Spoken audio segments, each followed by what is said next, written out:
full on embraced Atlanta United. I mean, we're seeing what crowds of 45, 42, 43,000 midweek. I mean, I can't seem to emphasize enough. Midweek, we're seeing crowds of 42, 43,000, while in other MLS stadiums, we struggle to see even maybe 12, 13, 14,000 on weekends. I mean, what is the soccer culture like down there, Doug? I mean, it seems pretty immense.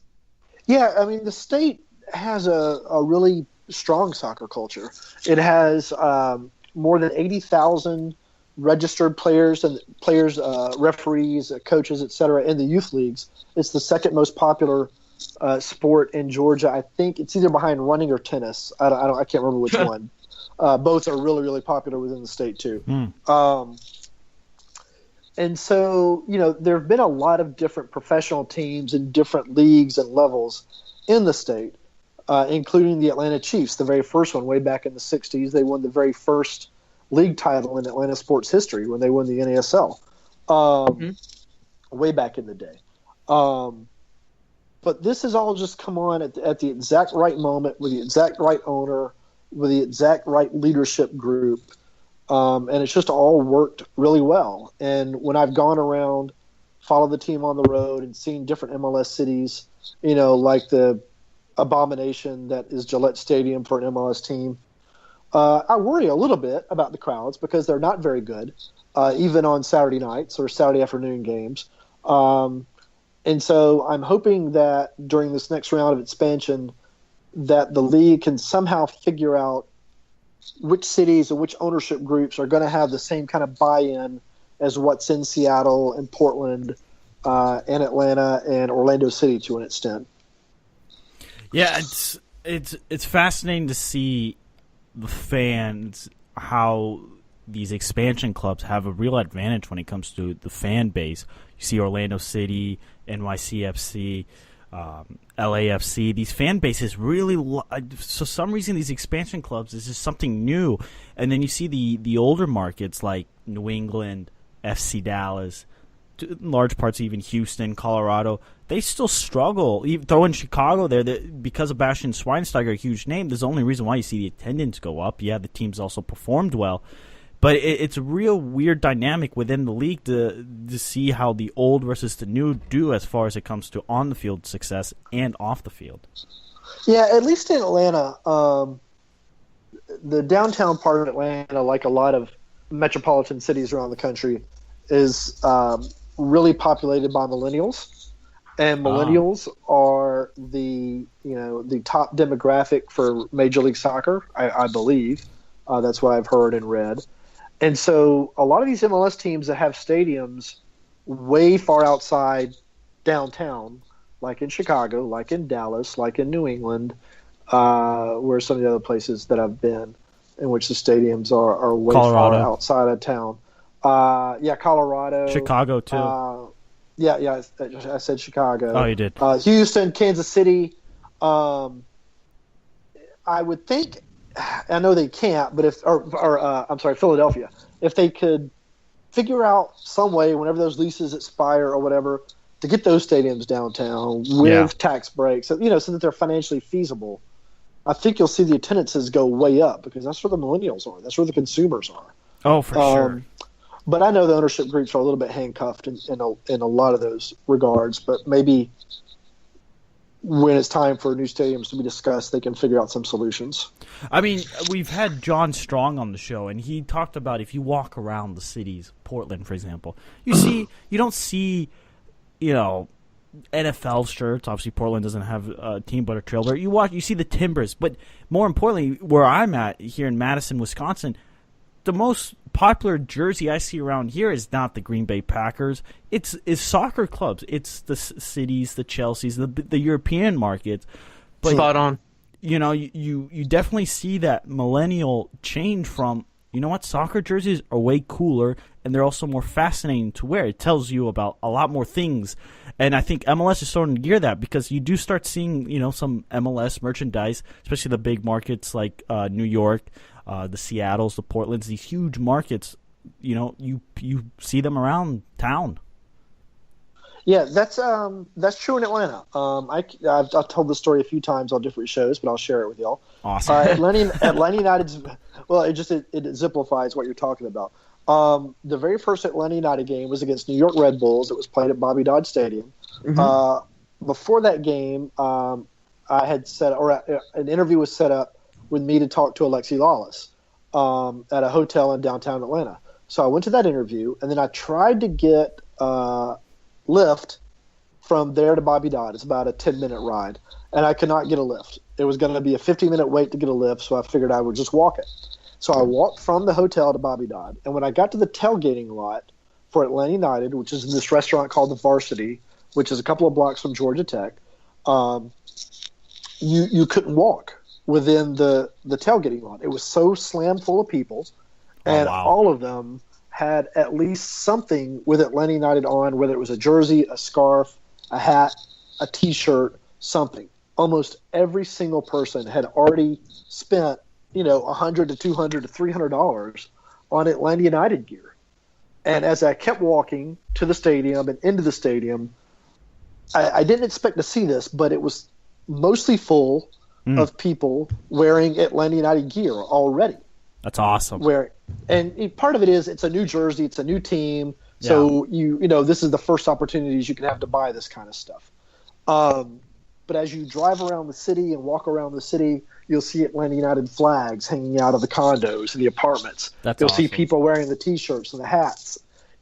I see at least far more of that than I see any other team except for the Falcons.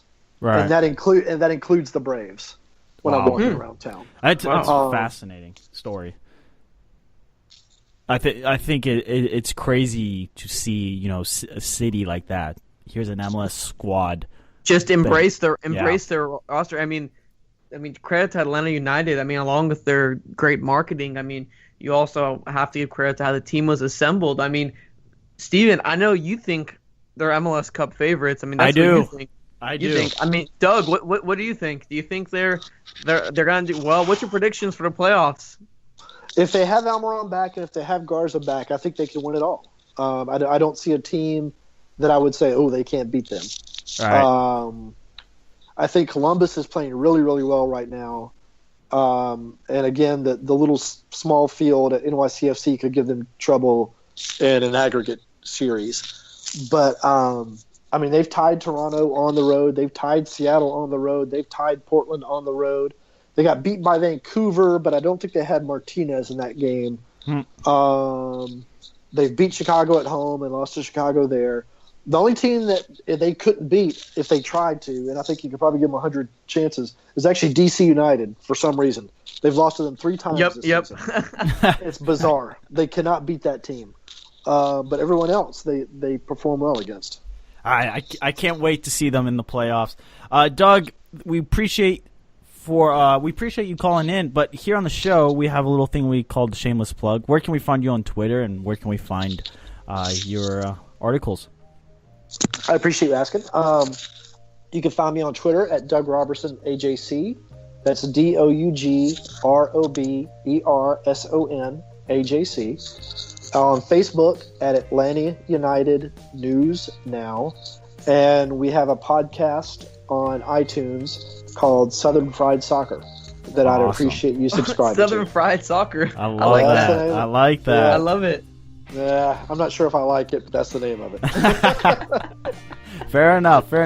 Well, Doug, we hope we can have you back on. Maybe we'll see Atlanta United in the MLS Cup. That would be fascinating.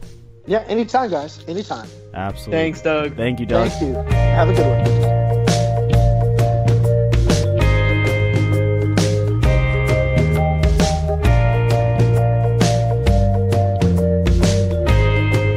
That was a good interview, man. I like that. Hearing about the Atlanta's culture, which is something that kind of lacks in Dallas. I mean, I like it. Makes me sad every time that somebody has a better city to cover soccer in.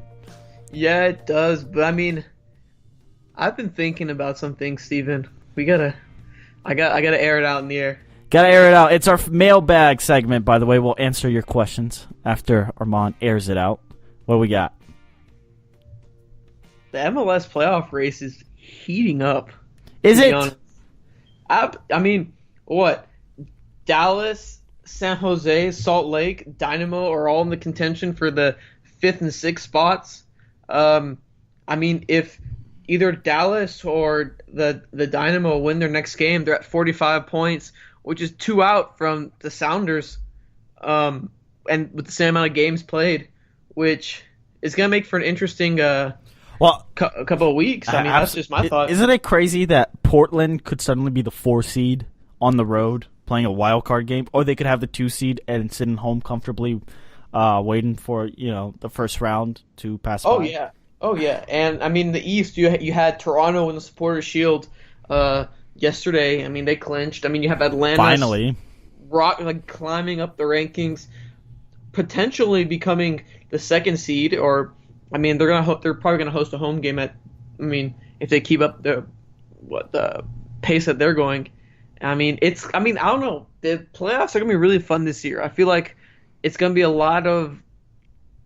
I think even the wild card game is going to be really fun to watch. So I'm really excited for those. Let me ask you. We're going to do a yes and no question in here. Okay? I'm going to go through right now, as is playoff contenders. We're going to do 2 things. First round of questions. Are they MLS Cup worthy? Okay?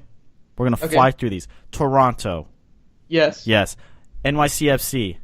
Yes. Yes. Atlanta United. Yes. Yes. Chicago Fire. Yes. No. You say no. So. Okay.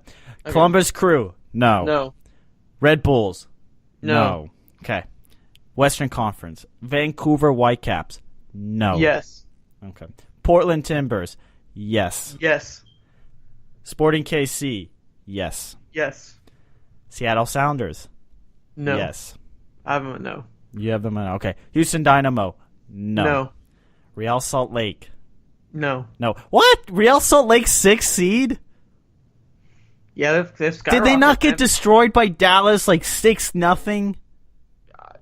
They with the U20 World Cup and all their call-ups. I mean, what? They've completely turned it around. Give credit to Mike Petke. They've turned it around completely. And I had to refresh my page because I was looking at the standings that weren't updated. I forgot that Real Salt Lake jumped Dallas. Wow. Oh my God! Thoughts? Newsflash. You have some thoughts. Wow. I mean, you look at the Western Conference, and we listed the East is pretty clear. You pretty much know who's going to be there. But the West, I mean, you have 8 clubs, competing for 6. Vancouver's already in. And then the games played is all over the map, so you really don't know. I mean, Dallas could suddenly still finish, the 3rd or 4th seed.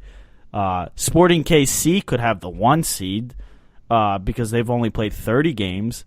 Vancouver still has a game to make up, so it's all over the map when it comes to where the situation is. And I don't like the fact that MLS can't get the schedule to line up where we're going into the final couple of weeks, everybody playing the same amount of games.